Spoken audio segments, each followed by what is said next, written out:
History के बारे में बहुत सारी बातें हैं जो हमें पता है, लेकिन बहुत सारी ऐसी भी हैं दैट वी शुड नो। और अब सोनी लिव पर आ रहा है एक ऐसा show, freedom at midnight, which is about that truth about our history that we should know. और इसके बारे में बात करने के लिए हमारे साथ है बहुत ही टैलेंटेड एक्टर चिराग, जो गांधी जी का कैरेक्टर प्ले कर रहे हैं। लेट मी टेल यू, मैंने प्रीव्यू के 2 एपिसोड्स देखे हैं और मुझे ऐसा लगा मैं गांधी जी को ही देख रही हूँ। सो चिराग से हम ढेर सारी बातें करेंगे, बट सबसे पहले Chirag, warm warm welcome on Punjab Kesari Navodaya Times. Thank you so much. Thank you. And thank you यार कि आप एक इतना अच्छा परफॉर्मेंस तैयार हैं ऑडियंस को देने के लिए। कि जैसे मैंने कहा, ट्रस्ट मी चिराग, बहुत सारे लोग आपको यही कहने वाले हैं कि गांधी जी की जिन्होंने वीडियोस देखे हैं या पिक्चर्स देखे हैं कि यार आप वही हो। बस इसी उम्मीद में keeping my fingers cross. Thank you. Definitely, but tell me, मैंने तो 2 ही एपिसोड्स देखे हैं, बाकी जो एपिसोड्स है, एंटायर सीरीज जो है, क्या एक्सपेक्टेशन लेके एक ऑडियंस चले? सी ये जैसा कि कहा गया है कि ये फ्रीडम एट मिडनाइट नाम के पुस्तक के ऊपर आधारित है। हमारी ये वेब सीरीज जिसका शीर्षक है फ्रीडम एट मिडनाइट।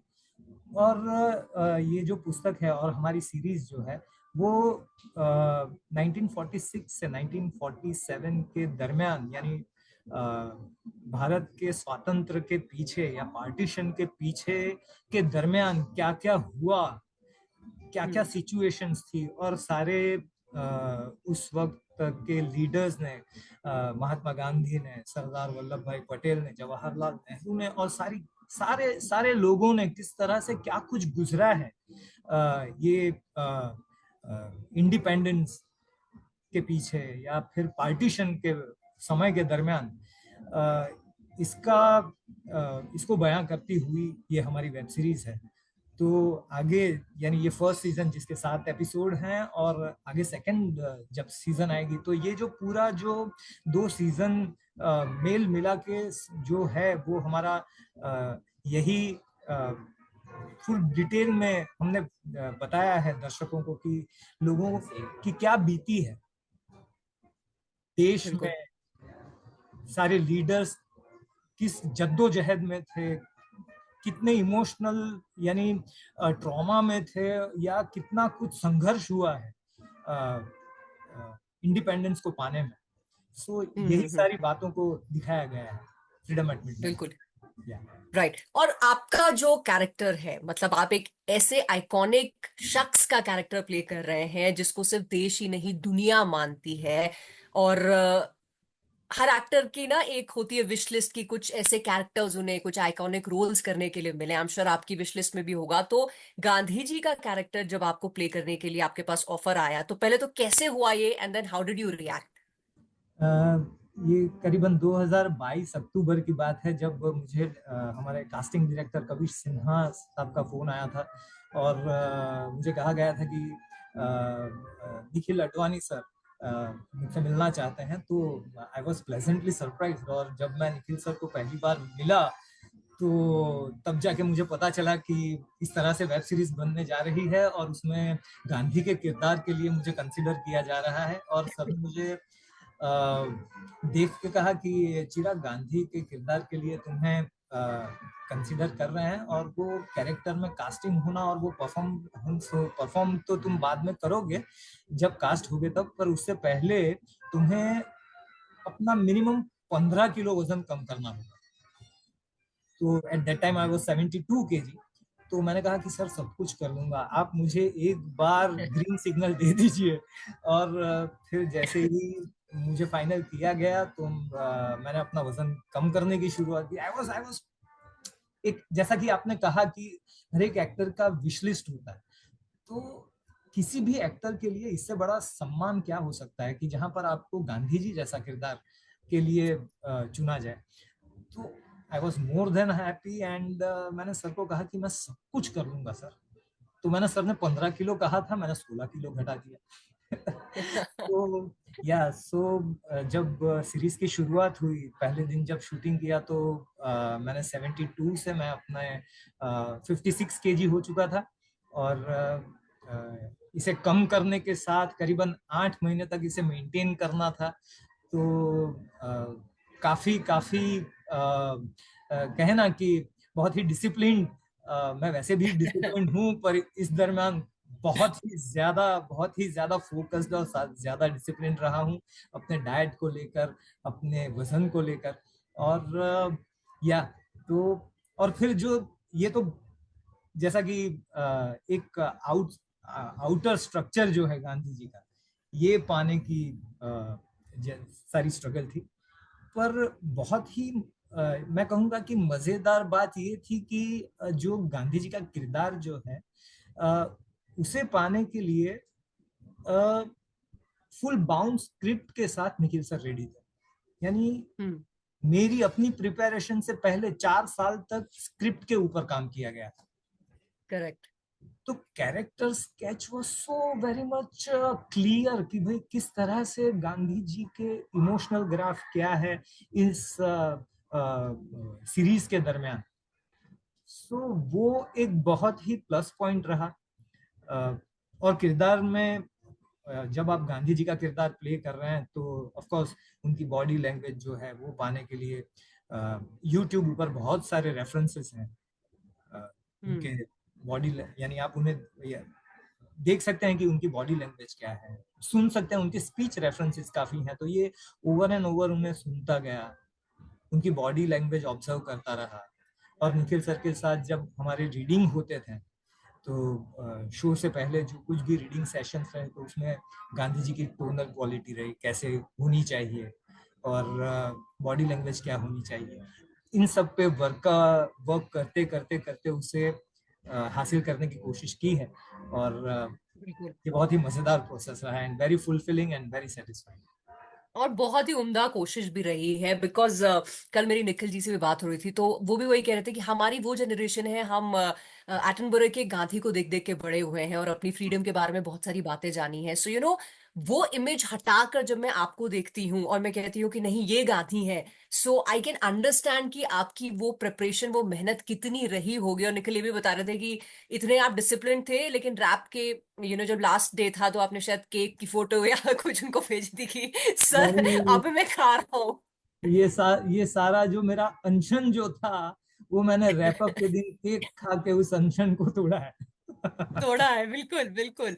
बट मैं ये भी जानना चाहूंगी कि जैसे सिद्धांत से भी बात हो रही थी, वो कह रहे थे कि एक तो होता है कि हमें पता है कि नेहरू क्या थे और वो कौन थे, और फिर जो जैसे आपने कहा रेफरेंसेस उनके बारे में है, वैसे ही गांधी जी के बारे में हमें जितना भी पता है उसके बियॉन्ड भी क्या आपकी एक अंडरस्टैंडिंग उस शख्स को लेकर हुई वाइल यू वर प्रिपेयरिंग कि यार ये तो वाकई बंदे में दम जैसे कहते हैं हम गांधी जी के लिए। तो जब आप अपनी प्रिपरेशन उस रोल के लिए कर रहे थे, अपार्ट फ्रॉम जो निखिल की स्क्रिप्ट में और उनकी रिसर्च में था, आपको कुछ अलग लगा कि यार मैं इतना ही जानता था पर ये बंदा तो और भी है?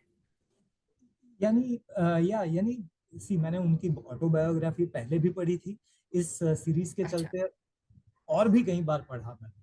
और हमेशा से मैं समझता हूँ, हालांकि हमारी सीरीज में जो पीरियड है वो अ, उनकी इनिशियल डेज का नहीं है, पर मैं समझता हूँ हम्म। Gandhi ji was always on a self discovery initial days से लेकर। यानी और ये भी है कि जिस इंसान के आगे हम महात्मा लगाते हैं, जिस आदमी को फादर ऑफ द नेशन कहा जाता है, जिसने सिर्फ भारत के करोड़ों लोगों को नहीं दुनिया भर में लोगों को इंस्पायर किया है, जिसकी एक आवाज पर लोग वो यानी गांधी जी जो कहते थे वो कहने के लिए राजी हो जाते थे। हम्म। यानी उस आदमी में सच्चाई कितनी भरी होगी, उसका कन्विक्शन, उसकी ये यानी ये कहने यानी उसने हमेशा, उस इंसान ने, गांधी जी ने हमेशा अ, हमेशा अपने देश को आप सबसे पहली प्रायोरिटी दी है, इम्पोर्टेंस जो कहें। मैं आज भी आपसे बात करते हुए मुझे ये सोचकर मैं हैरान होता हूँ, मुझे गूज़बम्स इस बात से आते हैं कि उस एक बंदे के एक एक आवाज पर सारा देश कैसे खड़ा हो सकता है, कैसे खड़ा हो जाता है। उस आदमी की सच्चाई कितनी कितनी यानी प्योरिटी ऑफ सोल कह लें, या उनकी वो बात क्या थी जो जिसके ऊपर सब मर मिटने को राजी हो जाते थे। So, correct. यानी वो प्योरिटी, वो सोल, वो अ, पकड़ने की कोशिश की है। एंड आई होप पर एंड पर मुझे आई पर मुझे एक बात बताना आप, चिराग। जैसे मैंने प्रीव्यू के 2 एपिसोड्स देखे, और मैं कल निखिल को भी यही बात बोल रही थी कि मुझे वाकई ऐसा लगा उन्होंने इतना टाइटली निट किया है ना हर चीज को, हर सीन को, कि मुझे ऐसा लगा कि मैं नेशनल कांग्रेस के रूम में बैठी हुई हूँ, मैं उस डिस्कशन का, उन डिबेट्स का हिस्सा हूँ। मुझे 2 एपिसोड में ऐसा लगा। आपने 2 सीजन की शूटिंग कर ली है या करेंगे, आप गांधी मैंने जी के अपनी कैरेक्टर शूटिंग में कंप्लीट डूब कर ली जी। हाँ, तो आप गांधी जी के कैरेक्टर में बिल्कुल डूबे हुए थे। आपको कैसा महसूस होता था? क्या आप भी अपने आप को उसी एरा में डिपोर्ट कर पाते थे? मैं फिर एक बार कहूंगा कि 4 साल की मेहनत जो है स्क्रिप्ट लिखने में, और आप शो की शूटिंग करें, इससे पहले दोनों सीजन की बाउंड स्क्रिप्ट आपको हाथ में दे दी जाती है, तब एज एन एक एक्टर के लिए इससे इससे बड़ा सुकून और कोई नहीं हो सकता। क्योंकि आपको एक कैरेक्टर ग्राफ जो है, आपके इमोशन के जो कॉम्प्लेक्सिटी जो है, जो लेयर्स ऑफ इमोशंस जो है, वो आप महसूस करने लगते हैं। आपको प्रिपेयर करने के लिए एक टाइम मिल जाता है। और एट द सेम टाइम जब सर ने इतनी मेहनत कर, यानी इतना टाइम सर ने स्क्रिप्ट पर रिसर्च करके और इस शो को बनाने में, शूटिंग से पहले जब इतना टाइम बिताया है, हमने जब इतना जो टाइम मिला है, इतना टाइम हमने स्पेंड किया है इस स्क्रिप्ट के साथ, और उसके बाद जब शूटिंग का माहौल होता है, वो जब आर्ट डिपार्टमेंट, आप देखेंगे कि आपने जो 2 एपिसोड्स देखे हैं उसमें सेट्स वगैरह जिस तरह से बने गए हैं, जिस तरह बिल्कुल। से हमारे डीओपी मलय प्रकाश सर ने जो लाइटिंग्स की हुई है, जो कॉस्ट्यूम्स जो सबको दिए गए हैं, और उसके साथ ही सीन के इमोशंस को परफॉर्म करते वक्त वो सारी जो सालों, पिछले 4 साल की उनकी तैयारी, जो हमें साल भर मिला है उसमें हमारी तैयारी, वो सबको भूल भुला कर उस मोमेंट को फील, सर ने कहा था कि अब वो सारी तैयारी को भूल जाते हैं, अब नाउ इस मोमेंट को फील करके आगे चलते हैं। And and that was and और फिर वो मैजिक होता है। यानी एक हम्म। दूसरे, यानी सरदार वल्लभ भाई पटेल के साथ या जवाहरलाल नेहरू के साथ, यानी वो जो मोमेंट्स जो थी, वो जो सारी टेंस मोमेंट थी, उस तब गांधी जी किस मेंटल फ्रेम में होंगे, यानी सिर्फ उसको महसूस करने की कोशिश की गई और उस मोमेंट में रहने की कोशिश की गई, and that did wonders, that did magic for us. And I feel बिल्कुल कि बिल्कुल। वो हमें जो परफॉर्म करने में जो हमने महसूस किया है, जो जो सेटिस्फेक्शन हमें मिला है as a performer, I wish and hope कि लोगों को भी वो महसूस होगा और लोगों को बहुत पसंद आएगा हमारा वो परफॉर्मेंस, आएगा, आई अगर कैन हो ये वाउच फॉर इट, सीरीज। चिराग। इसमें इसमें कोई दो राय नहीं, कोई शक ही नहीं है इसमें। क्योंकि जब मेहनत होती है तो मेहनत दिल तक पहुंचती भी है। वो डेफिनेटली 2 एपिसोड से मुझे तो मतलब एक ऐसा बड़ा टीजर मिल गया है कि भाई बाकी एपिसोड्स भी जल्दी से आ जाए।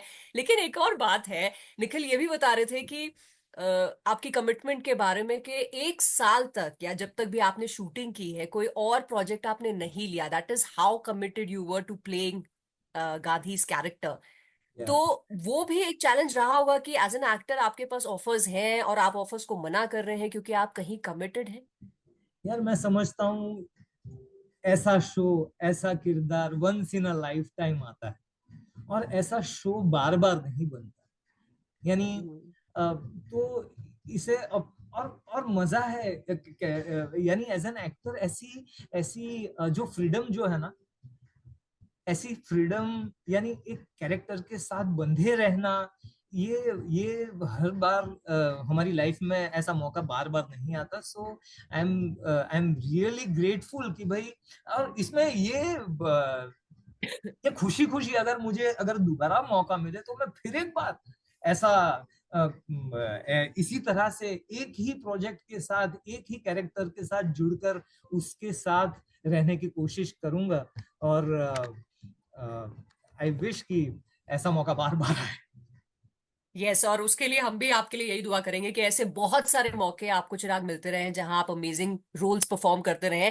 लास्ट क्वेश्चन है और थोड़ा सा डिफिकल्ट क्वेश्चन है। आपने इतना समय बिताया इस कैरेक्टर के साथ, इस रोल के साथ, इस सीरीज के लिए, अब जब सीरीज आने वाली है for all the audience to watch, अब आप जनता के हाथ में सौंप रहे हैं कि भैया हमने तो खेल लिया, अब तुम बताओ, हमको नंबर दो। अगर एक सेंटेंस में सम अप करना हो आपको, फ्रीडम एट मिडनाइट लोगों को क्यों देखनी चाहिए, क्या बोलेंगे?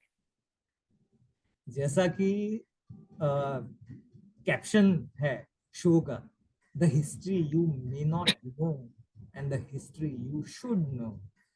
इससे बड़ा रीजन और कोई नहीं है ये सीरीज देखने का। ये सीरीज देखिए, ये सीरीज देखने के बाद आई एम श्योर आप जो आजादी के पीछे क्या स्ट्रगल रही है, कितने लोगों ने अपना बलिदान दिया है, और आज जो डेमोक्रेसी में हम जी रहे हैं, वो उसकी शायद हमने टेकन फॉर ग्रांटेड ले लिया है हमारी इंडिपेंडेंस को और उसके स्ट्रगल को। तो मेरे ख्याल से आप हम सब ज्यादा वैल्यू करने लगेंगे हमारी डेमोक्रेसी, जो हमें आजादी मिली है, हमारी कहिए ना कि फ्रीडम ऑफ एक्सप्रेशन जो हमें मिला है, मिला। तो उसकी हम वैल्यू करने लगेंगे, और we will be more responsible as a citizen. So I hope कि ये सीरीज के चलते और ये सीरीज देखकर ये सारी भावना लोगों में जागृत हो, और हम ज्यादा बिल्कुल। रिस्पॉन्सिबल सिटीजन बन पाए। बिल्कुल यही उम्मीद करते हैं, और ये भी उम्मीद करते हैं कि ऐसे और बहुत सारे अमेजिंग पावरफुल कैरेक्टर्स आप हमको देते रहे Chirag, because it's always a pleasure to watch you and your versatility. So wishing you all the luck for the success of this series, और आगे भी जो आप काम करें, और थैंक यू मुझसे बहुत बात करने के लिए। Pleasure, thank you so much. Thank you.